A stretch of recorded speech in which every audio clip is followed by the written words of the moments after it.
नमस्कार दोस्तों, आज हम आपको एक भावुक कर देने वाली सच्ची कहानी सुनाने वाले हैं। यह कहानी झारखंड राज्य के दक्षिण छोटा नागपुर की सत्य घटना पर आधारित है। हजारों वर्ष पूर्व एक गांव में एक किसान के 7 बेटे और एक बेटी थी।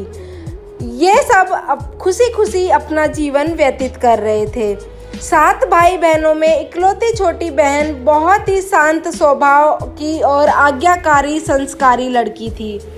उनमें सबसे बड़े भाई का विवाह हो चुका था। 7 भाइयों में सबसे छोटा भाई एक आंख से अंधा था। छोटे भाई के दिल में अपनी इकलौती बहन के लिए बहुत प्यार और लगाव था। एक दिन बड़े भाई ने अपनी पत्नी और छोटे भाइयों को साथ लेकर अपने खेत में काम करने चले गए।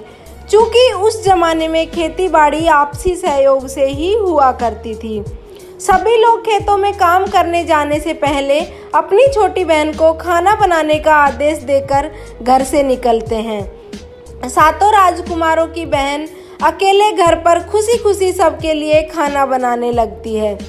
वह सबसे पहले जंगल से सरौटी का साग, जो कि झारखंड में आम एक साग होता है एक प्रकार का, उस साग को तोड़कर लाती है और बड़े प्यार से सरौटी के साग की सब्जी बनाने से पहले उसको बैठी यानी कि दराती, एक प्रकार का हथियार होता है, एक प्रकार का औजार होता है सब्जी काटने का, उसके साथ में सब्जी काटने लगती है। इसी दौरान अपनी उंगली काट बैठती है और रक्त की एक तेज धार निकलने लगती है, जिससे उसका हाथ खून से लथपथ हो जाता है।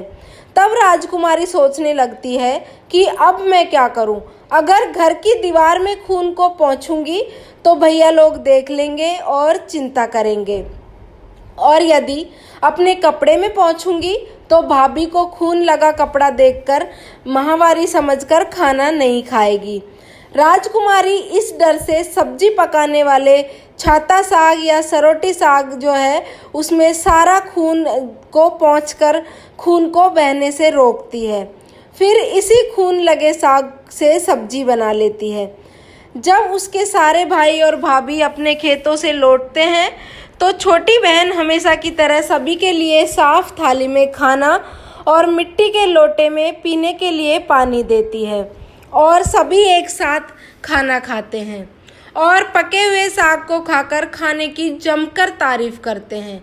और वे सब अपनी बहन से पूछते हैं कि बहन, तुम्हारे द्वारा बनाया हुआ यह साग बहुत बार खाए हैं, परंतु आज की बनी सब्जी का स्वाद बहुत ही अद्भुत लगा। बताओ ना कैसे और क्या क्या मिलाकर इतनी स्वादिष्ट सब्जी बनाई हो। पहले तो राजकुमारी डर से सहम गई कि कहीं भाइयों को पता न चल जाए कि मेरे हाथ की उंगली कट गई है। फिर वह थोड़ा सोच समझकर बोलती है कि कुछ नहीं भैया, जैसे हमेशा की तरह सब्जी पकाती हूँ वैसे ही तो बनाई है। अगले दिन 7 भाइयों के अनुरोध पर फिर से एक बार वही छाता साग की सब्जी बनाती है, परंतु भाइयों को पिछले दिन जैसा स्वाद नहीं मिलता। फिर ऐसे ही अनुरोध करने पर 3-4 बार लड़की ने सब्जी बनाई, लेकिन खून लगे साग का स्वाद उनके मन और मस्तिष्क से उतर ही नहीं रहा था। असलियत जानने के लिए जिज्ञासावश 7 भाई और भाभी ने उससे उस दिन के खाना बनाने का तरीका जानने की जिद करने लगे। मजबूरन राजकुमारी को सारी घटना बतानी पड़ी। सच्चाई मालूम होने पर 5वां भाई, जो बहुत ही लालची किस्म का था, उसने बाकी भाइयों से कहा कि बहन का खून इतना स्वादिष्ट लगा तो इसका मांस कितना स्वादिष्ट होगा। यह बोलकर सभी भाइयों के बीच चर्चा करने लगता है। सबसे छोटे भाई को छोड़कर बाकी भाइयों ने राजकुमारी को मारकर उसका मांस खाने को राजी हो गए। मांस खाने की सोचकर उन सभी के मुंह से लार टपकने लगती है।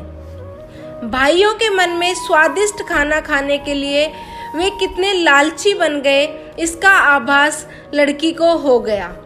किस प्रकार उनके भाई उनका मांस खाने के लिए लालसा रखते हैं। एक दिन 7 भाई शिकार खेलने के बहाने राजकुमारी को लेकर घने जंगल में चले जाते हैं, जहां पहले से निर्मित एक केंद्रा के वृक्ष पर बनी मचान के नीचे पहुंच जाते हैं। जिस पर अपनी बहन को यह झूठ बोलकर चढ़ने के लिए कहते हैं कि इस मचान पर जंगली जानवर तुम पर हमला नहीं बोलेंगे।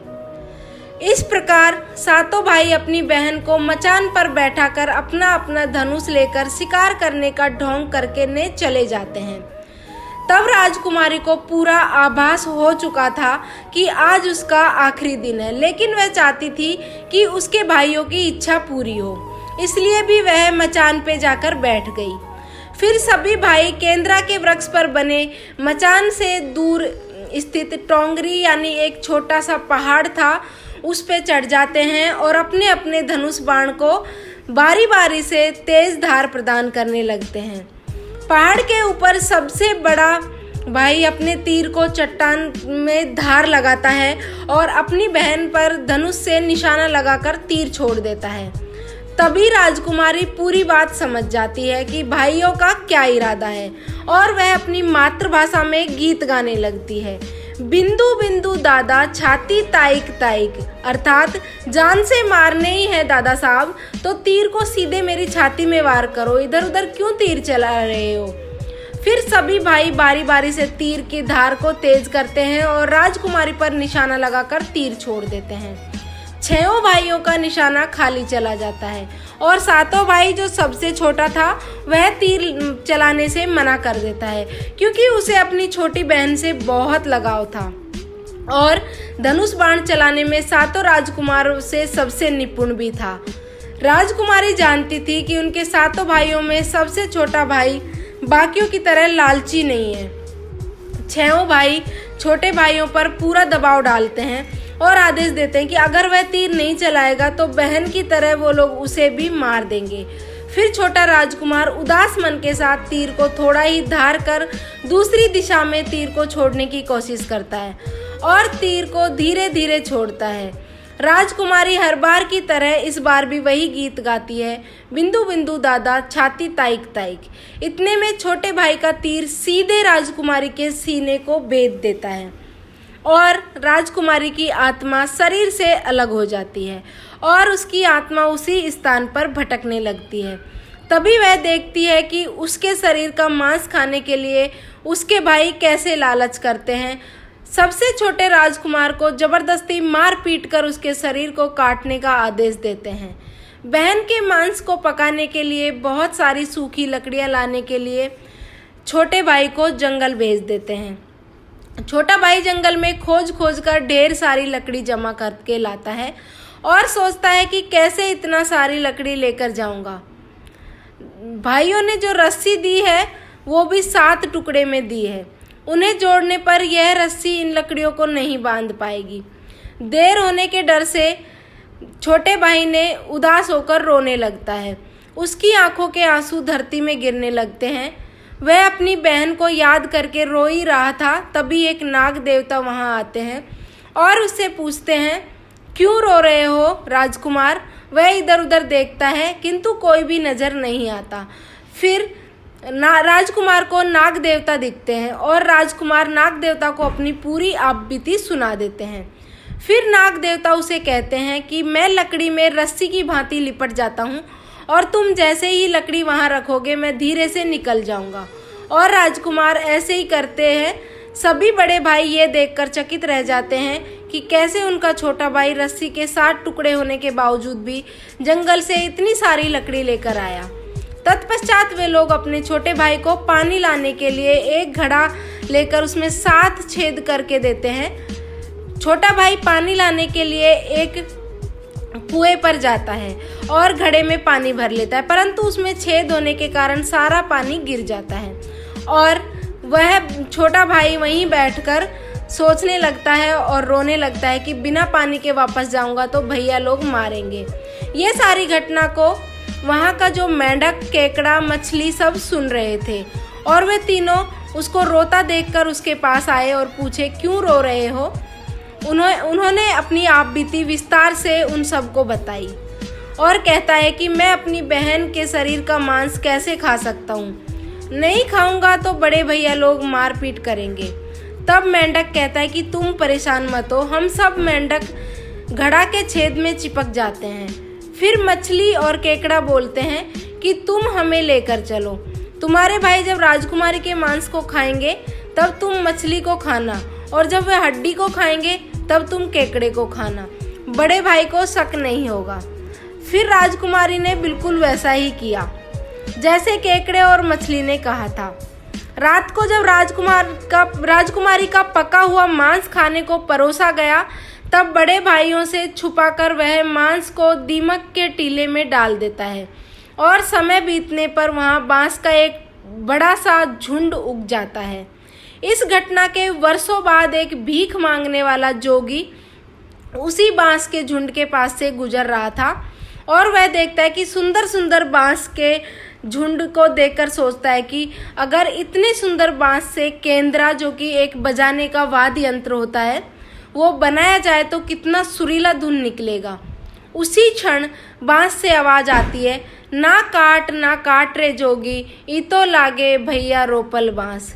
जोगी फिर भी बांस को काट लेता है, इस उद्देश्य से कि एक बांस का टुकड़ा काट कर ले जाता है कि बांस का आवाज़ इतना सुंदर है, यदि केंद्रा बनाएंगे तो कितनी मधुर आवाज़ निकलेगी। और जोगी इस बांस से एक सुंदर केंद्रा का निर्माण कर लेता है। इस केंद्रा से इतनी मधुर ध्वनि निकलती है कि जोगी जहाँ जहाँ भी इसे बजाता है, इसकी ध्वनि से लोग मंत्रमुग्ध हो जाते हैं। एक दिन जोगी घूमते घूमते बड़े राजकुमार, जो कि राजकुमारी का बड़ा भाई था, उसके घर पहुंच जाता है, और अधिक धन के लालच में जोगी जोर जोर से केंद्रा बजाना शुरू कर देता है। परंतु इस बार केंद्रा का मीठा सुरीला स्वर कर्कश हो जाता है, और जब भी जोगी कुछ नया धुन बजाने की कोशिश करता है, बार बार एक ही धुन निकलती है, ना बाज रे बाज केंद्रा, ई तो लगे मोर दुश्मन को घर। बार बार यही धुन निकलने पर बड़े राजकुमार ने मार पीट कर जोगी को अपने घर से भगा दिया। ऐसे ही घूमते घूमते जोगी हर भाई के घर जाता है, लेकिन हर बार भांति भांति वही धुन ना बज के ये धुन बजती है, ना बाज रे ना बाज केंद्रा, ई तो मोर दुश्मन को घर लागे है। यह धुन सुन के सारे भाई जोगी को डांट डपट के भगा देते हैं। सबसे अंत में जोगी छोटे भाई के घर पहुंचता है। छोटे भाई के घर के आंगन में प्रवेश करते ही केंद्रा खुद ही बजने लगता है, और जोर जोर से बाज रे केंद्रा, ई तो लगे मोर छोटे भैया का घर। बड़े ही मधुर मीठे स्वर का धुन सुनकर छोटा राजकुमार चंद्राकर मोहित हो जाता है, और यह धुन सुनकर छोटे राजकुमार से रहा नहीं गया, और जोगी से केंद्रा की मुंह मांगी सोने की मोहरें देकर खरीद लेता है, तथा जोगी को अच्छे से मेहमान नवाजी कर अच्छे से विदा कर दिया जाता है। धीरे धीरे समा बीतता गया, और छोटे भाई को अपने काम से कुछ दिन के लिए बाहर जाना पड़ा। जब वह वापस लौटा तो देखता है कि उसका कमरा बहुत ही सुंदर ढंग से सजा हुआ है, और घर के सारे बर्तन अच्छे तरीके से रखे हुए हैं। तब छोटा भाई राजकुमार सोचता है कि हमेशा मेरे कमरे की साफ सफाई घर के नौकर करते हैं, लेकिन कभी भी इतना सुंदर नहीं सजाया। फिर राजकुमार अपने नौकरों से पूछताछ करता है कि मेरे कमरे को इतना सुंदर किसने सजाया। नौकरों के मना करने पर राजकुमार सोचता है कि शायद कोई भाभी आई होगी और मेरे कमरे को सजा कर गई होगी। यह राजकुमार घर से बाहर जब भी जाता है तो यही घटना बार बार होती है। लगातार ऐसा होने के कारण राजकुमार के मन में ये जानने की जिज्ञासा उमड़ने लगी कि आखिर मेरे घर में इतना सुंदर सजावट कौन करने लगा है। वह अपने भाइयों तथा भाभियों से पूछता है तो वो लोग साफ मना कर देते हैं कि हमने ऐसा नहीं किया। एक दिन राजकुमार ने सच्चाई का पता लगाने के लिए किसी काम के बहाने से बाहर जाने की कहकर वापस आ जाते हैं और अपने कमरे में रखे खजूर के गोल मुड़ी हुई चटाई के अंदर छुप जाते हैं। कुछ समय पश्चात काफ़ी इंतजार करने के बाद राजकुमार ने देखा कि एक खूबसूरत सी लड़की केंद्र में से निकलकर कमरे के अंदर आती है और सारा कमरे की साफ सफाई करके वापस केंद्र में समा जाती है। यह देख राजकुमार की आंखें खुली की खुली रह गई। चूंकि उस लड़की की शक्ल राजकुमार की छोटी बहन जैसी होती है।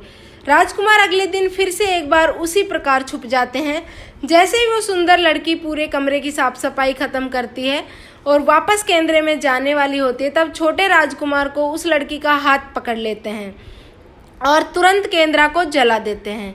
जिसके बाद वह लड़की हमेशा के लिए मानव रूप में परिवर्तित हो जाती है और दोनों भाई बहन खुशी खुशी अपना जीवन व्यतीत करने लगते हैं।